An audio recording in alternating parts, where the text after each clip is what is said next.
नमस्कार, आप देख रहे हैं जनक्रांति न्यूज यूपी और मैं हूं काशीराम और हमारी मौजूदगी इसमें जनपद श्रावस्ती में है, जहां भगवान बुद्ध की धरती मानी जाती है।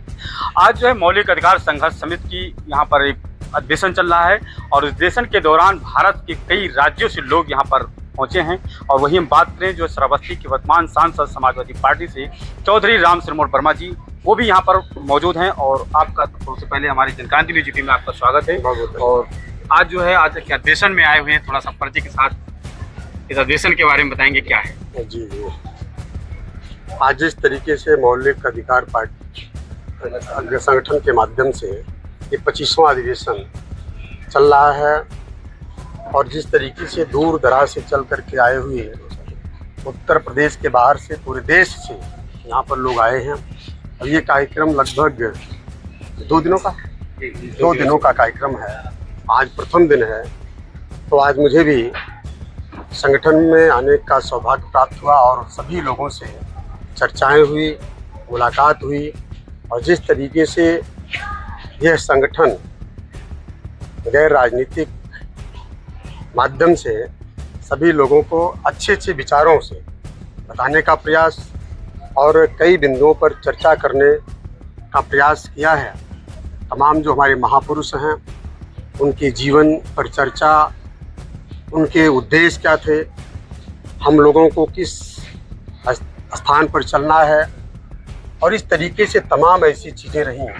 मुझे भी ऐसे संगठन में आने का सौभाग्य प्राप्त हुआ और काफ़ी कुछ जानने का सौभाग्य प्राप्त हुआ। जी, जिस तरीके से मुझे देखने में लगा, इस तरीके से बड़ी अच्छे विचारों को लोगों ने व्यक्त किया, इसके लिए मैं काफ़ी खुश भी हूँ और ये आशा और विश्वास करता हूँ यह संगठन इसी तरीके से सामाजिक स्तर पर लोगों को सामाजिक बनाने का कार्य करे और सबको आगे बढ़ाए। जी, बहुत बहुत धन्यवाद आपका।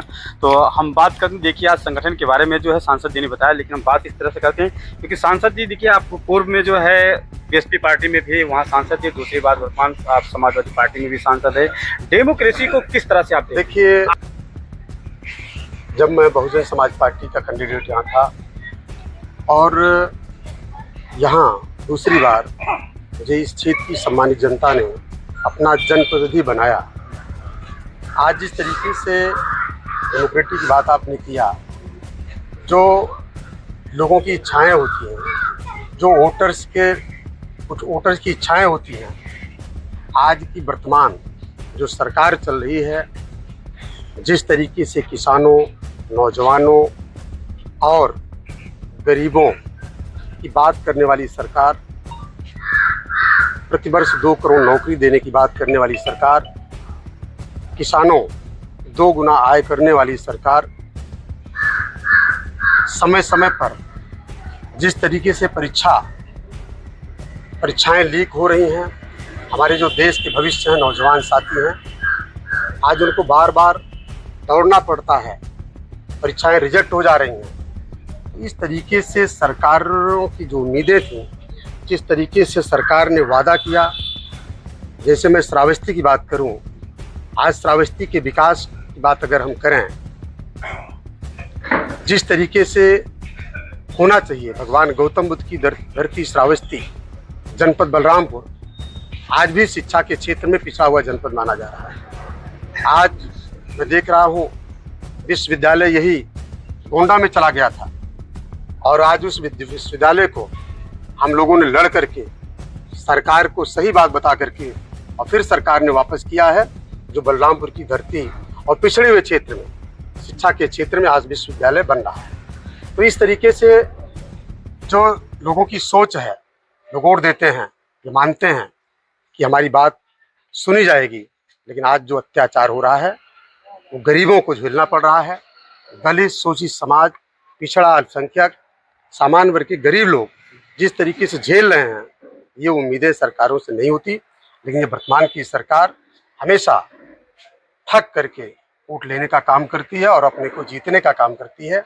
और जब जीतती है तो जो बिंदु जो उनके टारगेट होते हैं उससे अलग होकर बात करती है। इस नाते मैं मानता हूँ कि आज जो ये समय चल रहे हैं, ऐसे समय पर सरकार को विशेष रूप से ध्यान देना चाहिए कि जो कहना चाहिए वो करना चाहिए। जिससे क्षेत्र की सामान्य जनता को लाभ मिल सके। अभी आपने कहा कि देवीपाटन मंडल का श्रावस्ती पिछड़ा क्षेत्र है। इस तरह से देखा जाए वर्तमान सरकार 2047 के लिए विकसित विकासशील देश को बनाने के लिए बात करती है, प्रचार प्रसार करती है। क्या लगता है कि अगर देश में, प्रदेश में, अगर जनपद में मंडल अगर पिछड़े क्षेत्र में से शिक्षा स्वास्थ्य की व्यवस्थाएं देखा जाए तो बहुत जर्जर है, तो क्या ऐसे लगता है कि देश विकसित माना जाएगा? देखिए, मैं आपके चैनल के माध्यम से बताऊं कि लोकसभा में मैं शिक्षा के क्षेत्र में यह बात मैं कह चुका हूं कि फ्री शिक्षा व्यवस्था लागू है। जिस दिन सरकार फ्री शिक्षा व्यवस्था लागू कर देगी उसी दिन देश की बेरोजगारी समाप्त हो जाएगी और लोग काफी आगे बढ़ जाएंगे, जानकार हो जाएंगे। लेकिन ये सरकार चाहती है कि बेरोजगारी रहे, और जब बेरोजगारी रहेगी तो उसको लाभ ज्यादा मिलेगा, और जब ज्यादा लाभ मिलेगा तो उनकी सरकारें बनेंगी। अगर आज जातीय जनगणना की बात की जाए, आज स्वास्थ्य की बात की जाए, सरकार कहने के बाद भी जहां जहां उनकी सरकारें हैं वहां भी जातीय जनगणना नहीं हो रही है, तो क्या भागीदारी मिल सकती है? वो बात करते हैं इस तरीके से कि आज मैंने भी कहा 2 करोड़ नौकरी प्रतिवर्ष देने की बात यही सरकार ने कहा था। लेकिन मैं आपके चैनल के माध्यम से जानना चाहता हूँ, एक भी नौकरी जिस तरीके से मेरा लोकसभा क्षेत्र श्रावस्ती है, कितने % नौकरी आई है? हमें लगता है अगर इसका सवाल देखा जाए तो 0% कहा जाएगा। लेकिन ये सरकार स्वास्थ्य के क्षेत्र में, अभी आपने बात उठाया, जो भगवान गौतम बुद्ध की धरती है, जिला अस्पताल श्रावस्ती में बना हुआ है।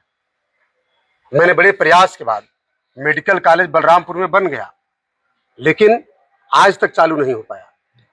अगर कोई व्यक्ति, हमारे जनमानस को कहीं एक्सीडेंट हो जाता है, गंभीर बीमारियां हो जाती हैं, उनको जब जिला अस्पताल में लेके जाते हैं लोग, तो उनको कहा जाता है कि तुरंत आप यहाँ से रेफर कराओ और लेके चले जाओ गोंडा, लेके चले जाओ लखनऊ, और वहाँ जाने के बाद हमारी जनता जनार्दन को झेलना पड़ता। वहाँ सीधे डॉक्टर कहते हैं यहाँ बेड खाली नहीं है। जब बेड नहीं खाली है, आपके स्वास्थ्य को देखते हुए अभी जिला अस्पताल पर आप कह लीजिए जांचें हो जाएं, नहीं हो पा रही हैं, अच्छे इलाज नहीं हो पा रहे हैं, इनके पास अच्छे डॉक्टर नहीं हैं, तो ये सरकार जिस तरीके से, चाहे वो शिक्षा हो चाहे स्वास्थ्य हो, ढिढोरा पीट रही है, वो गलत है, और उसका जवाब यहाँ की जनता देगी। अभी देखा गया आपने कि संसद में जो, और इतिहास के आज़ादी से लेकर जो अमृत महोत्सव सरकार मना रही, लेकिन एक इतिहास के पन्नों में एक ऐसा इतिहास दर्ज हो रहा है कि सीजीआई के ऊपर देखा गया कि एक व्यक्ति ने, जो है एक वकील जो पढ़ा लिखा व्यक्ति है, उनके ऊपर जूता फेंका। आप इसको किस दृष्टि से देखें? देखिए, सीजीआई के ऊपर जूता फेंकना, जिसकी मानसिकता गंदी है, पहले से गंदी है, ऐसी कुर्सी पर सीजीआई एक दलित समाज का बेटा अगर वहाँ बैठा है तो उसको लोग हजम नहीं कर पाते हैं, तो उनकी मानसिकता जूता फेंक करके ही अपने को दिखाने का प्रयास करते हैं। मैं आपके चैनल के माध्यम से बताना चाहता हूँ, यही है शिक्षा हमारे देश की, यही है। अगर शिक्षा होती तो हमें लगता है ये जो चरणबद्ध तरीके से आज सीजीआई के ऊपर फेंका गया है, कहीं कहीं मूत्र पिलाया जा रहा है, कहीं कहीं लोगों को निर्वस्त्र करके मारा जा रहा है, आज ये देश जिस तरीके से झेल रहा है, ये सरकार जरा सा भी कानून के नाम पर, अगर जूता फेंका गया, कार्रवाई क्या हुई? अगर कार्रवाई हुई तो 2 महीने जमानत हो जाएगी, 4 महीने अपने घर आ जाएंगे, 302 हो जाए, गलत तरीके से उसको छोड़ दिया जाएगा, दूसरे मुलजिम को 302 में फंसा दिया जाएगा। अभी तमाम घटनाएं घट रही हैं। जो असलियत घटना करने वाला व्यक्ति है वो जेल नहीं जा रहा है, जो नहीं करने वाला है उसको जेल भेज दिया जा रहा है। अब आपके चैनल में नहीं बता सकता हूं, तमाम ऐसे बिंदु हैं, दबाव बनाया जाता है, और दबाव बना करके निर्दोष लोगों को जेल भेजा जाता है। ये सरकार की कानून की व्यवस्था है और इस देश में कानून राज कायम है।